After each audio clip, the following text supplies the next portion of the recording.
Bonjour à tous, je suis ravie de vous revoir aujourd'hui pour une nouvelle vidéo qui va parler d'un sujet que je trouve très intéressant, que c'est les Nepo Baby. On a vu sur internet, TikTok surtout, ça s'est enflammé suite à l'entretien qu'a eu Lily Rose Depp avec le magazine Elle, où en gros elle fait part de certains propos que je trouve un peu problématiques. Et en fait, du coup ça fait un peu ressortir ce qu'on entend aujourd'hui par des Nepo Baby. Pour ceux qui ne savent pas, les Nepo Baby, ce sont des personnes en fait qui sont célèbres mais grâce à la génération précédente, c'est-à-dire comme Lily Rose Depp, elle est connue parce que c'est la fille de Johnny Depp et de Vanessa Paradis.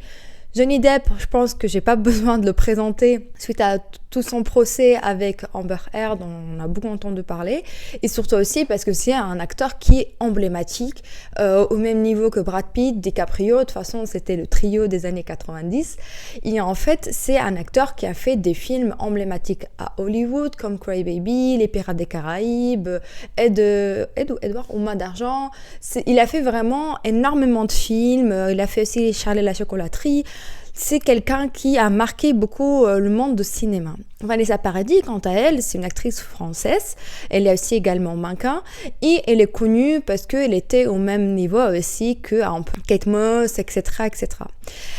Johnny Depp et du coup Vanessa Paradis, ils ont deux enfants, une fille qui s'appelle Lily Rose Depp et un autre garçon que je ne rentrerai pas dans le détail parce qu'il ne fait pas du tout sujet à cette vidéo-là.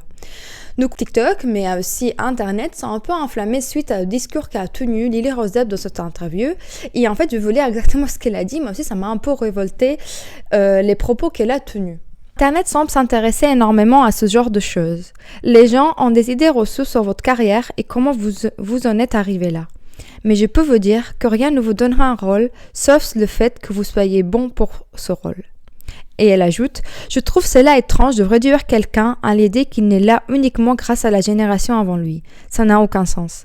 Si un enfant de médecin devient également médecin, vous n'allez pas vous dire « Oh, il est médecin » parce que ses parents le sont. Je voulais faire cette vidéo parce que je trouve que les propos qu'elle a tenus sont un peu limites en fait. Pour tous les gens qui se donnent en corps et âme pour réussir dans ce qu'ils veulent faire. Et en fait, du coup, je voulais revenir sur le fait que je suis d'accord avec elle sur un point, que c'est celui que si vous n'êtes pas bon pour le rôle, le producteur ne vous donnera en fait pas du tout le rôle, ce qui est complètement logique. Vous avez beau être l'enfant de je ne sais pas qui, si vous n'êtes pas bon, il vous donnera pas le rôle. Sauf qu'en fait, je pense que, je ne sais pas si elle fait exprès ou pas, j'espère qu'elle n'est pas vraiment convaincue qu'elle a réussi juste parce qu'elle est super douée. Après, je dis pas qu'elle n'est pas douée, mais bon, voilà. Je pense qu'elle devrait peut-être voir plus loin que le bout de son nez, dans le sens où on est enfant d'acteur, on est enfant de mannequin. Nos parents connaissent ce milieu, nos parents connaissent comment ça évolue, ils ont des bons contacts, ils ont des producteurs avec qui ils ont filmé. Ça va être beaucoup plus facile pour cette personne-là d'avoir accès à ce milieu-là. Et surtout qu'en fait, quand elle prend l'exemple d'un enfant de médecin, je trouve que c'est pas du tout le bon exemple à prendre parce que un enfant de médecin, si lui il veut être médecin, il y a des concours à passer, il y a des années d'études qu'il devra tenir, et surtout que c'est faux, c'est-à-dire oui, on va pas dire qu'il est enfant de médecin, il a réussi sa fac de médecine parce qu'il est enfant de médecin, mais un peu quand même. C'est-à-dire que quand on est enfant de médecin et en gros on veut faire une fac de médecine, déjà on a l'avantage d'avoir des parents à la maison qui nous expliquent.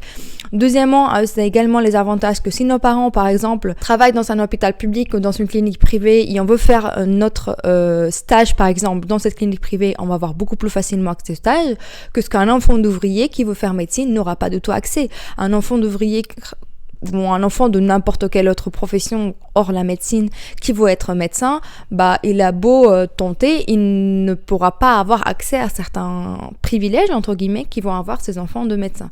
Et pour le monde de mannequinat, c'est pareil, c'est juste que c'est un peu plus facile, je dirais. Quand on est enfant de star, on va avoir beaucoup plus facilement accès à tout ce qui est cours en fait. C'est-à-dire, on va avoir accès à des cours de théâtre, on va avoir accès à cours de chant, on va avoir accès à des cours de mannequinat si on a envie de les faire. Et ça, c'est pas parce que elle est, entre guillemets, elle a tous les critères pour être mannequin. C'est parce que c'est la fille d'eux qu'ils ont l'argent pour et que connaissent les gens pour lui permettre d'atteindre ses objectifs. Les gens comme vous et moi, des gens lambda, que si un jour on veut être mannequin, on veut être acteur, il faudra qu'on parte de zéro. On connaît personne dans ce milieu, il faudra qu'on se batte et en fait qu'on fasse énormément de sacrifices, des sacrifices dans le sens où pour, par exemple, passer des castings, il faut voyager, il faut faire l'argent, ce que les gens n'ont pas forcément. C'est te dédié à 100% pour la profession d'acteur. Il faut également penser que on va se prendre énormément de refus. Il faut aussi penser qu'on n'aura pas forcément les moyens pour se payer des cours de théâtre pour augmenter nos chances en fait d'être retenu à certains castings. On connaît pas les producteurs, on connaît pas tel et on connaît pas tel. Et ça, c'est un point que je pense qu'elle a oublié. On pense par exemple à Kendall Jenner, quand elle voulait être mannequin, elle est allée voir sa mère et sa mère lui a trouvé un photographe qui lui a pris en photo. Sauf que toi et moi, si on veut être mannequin, bah déjà il faut qu'on se le paye, le photographe. Il faut ajouter qu'on n'a pas du tout les moyens pour voyager à l'autre point du monde pour passer des castings. Et tout ça, ça fait un tout. Toutes ces opportunités, ça fait un tout. Et surtout aussi que, par exemple, le monde de mannequinat, c'est un monde qui est extrêmement toxique, extrêmement aussi concurrentiel. Il y a énormément de filles qui veulent avoir en fait la chance de défiler pour des hautes maisons de couture, comme pour Chanel ou Dior. Et en fait, quand je vois que Lily Rose Depp, elle a défilé pour Chanel et qu'en fait, on sait qu'elle n'a pas du tout les critères, on va dire, physiques qu'on exige au mannequin pour pouvoir définir ses Chanel, c'est parce qu'en fait, par exemple, Lily Rose Depp, elle fait 1m60 et quelques, alors qu'en fait, pour faire mannequin classique, on vous demande minimum 1m70, et 1m70, on considère que vous êtes quelqu'un qui est très petit pour pouvoir être mannequin. Vous allez pas me dire que Chanel l'a prise parce que c'était une fille qui avait une beauté exceptionnelle et que, en fait, voilà, elle l'a prise pour principalement aussi parce que c'est la fille de Vanessa Paradis et que Vanessa Paradis a été mannequin chez Chanel également. Aussi parce que c'est la fille de Johnny Depp. Il faut pas se mentir, en fait, il faut pas se voiler la face comme ça. Si une fille lambda, pour plus qu'elle soit belle, plus qu'elle soit magnifique, elle n'a pas du tout les critères, ils vont pas la prendre. Parce que je trouve déjà c'est super injuste pour ceux qui ont les critères, qui se battent pour pouvoir avoir une place chez Chanel. Il faut pas se voiler la face. Elle était privilégiée dans ce niveau-là. Et dire qu'elle n'a pas été privilégiée, je trouve que c'est à la limite vraiment d'un insulte envers les personnes qui sacrifient tout, qui ont de courage et qu'en fait ils ont encore une âme pour pouvoir atteindre leur objectif, que c'est celui d'être mannequin. Et j'ai vu qu'il y avait beaucoup de mannequins aussi qui sont révoltés sur Internet, que je trouve complètement légitime de leur part. Des personnes qui ont tout sacrifié, qui ont sacrifié leur famille, dans le sens où en fait ils ont dû déménager à l'autre point du monde, ils ne voient pas leur famille, ils ont sacrifié leur santé parce que quand on est mannequin, on est beaucoup sujetti à avoir des troubles de comportement alimentaire. Surtout qu'il faut garder une taille que voilà. Alors qu'en fait, ces enfants de gens, entre guillemets, pas uniquement riches, mais ces enfants de gens qui sont connus, qui sont de coup par là, de fait assez riches, ils ont à disposition des nutritionnistes, ils ont à disposition des psychologues H24 pour cas où ils vont pas bien, ils se lèvent le matin, ils ont une voiture qui les ramène jusqu'au endroit où ils doivent pas faire leur mannequin, s'ils se sentent pas bien, ils vont dormir à l'hôtel, alors qu'en fait, des filles qui n'ont pas les moyens, ils vont vivre à 5 dans 10 mètres carrés, ils vont parfois pas manger parce qu'ils n'ont pas d'argent, ils vont, s'ils ont un problème de santé, bah tant pis pour eux parce que s'ils n'ont pas à se le payer, tant pis. Et en fait, c'est ça que je trouve insultant de dire non, si vous n'êtes pas bon pour ce rôle, oui, mais en fait on t'a donné les moyens pour être bon pour ce rôle. C'est-à-dire que c'est pas un talent qui est né. Il y a des acteurs, quand par exemple, je prends l'exemple de son père, si il était aussi bon, c'est qu'il avait aussi une fibre, c'est-à-dire un talent pour être acteur. Alors qu'en fait, elle a sûrement juste pris des cours pour être actrice, elle a pris des cours pour être mannequin. Il n'y a aucune rareté dans ce qu'elle a. Et en fait, c'est ça que les gens lui reprochent. Ok, tu peux être enfant de riche ou enfant de célébrité. Les gens, ils sont en fait, ce qui dérange les gens, c'est pas le fait qu'ils aient les opportunités pour le faire, c'est qu'ils soient reconnaissants qu'ils ont ces opportunités et qu'ils ne viennent pas se positionner à la place d'être une victime en se disant que non, c'est faux, c'est pas parce que c'est mes parents, c'est Johnny Depp et Vanessa Paradis que j'ai eu ces rôles-là ou que je peux être mannequin chez Chanel. Je me disais, c'est à la limite un insulte. Et en fait, j'ai remarqué sur Internet que les gens, ils s'en foutent en fait finalement que t'es enfant de star ou pas. En fait, ce qu'ils recherchent plus, c'est que tu l'assumes et que tu l'avoues, entre guillemets.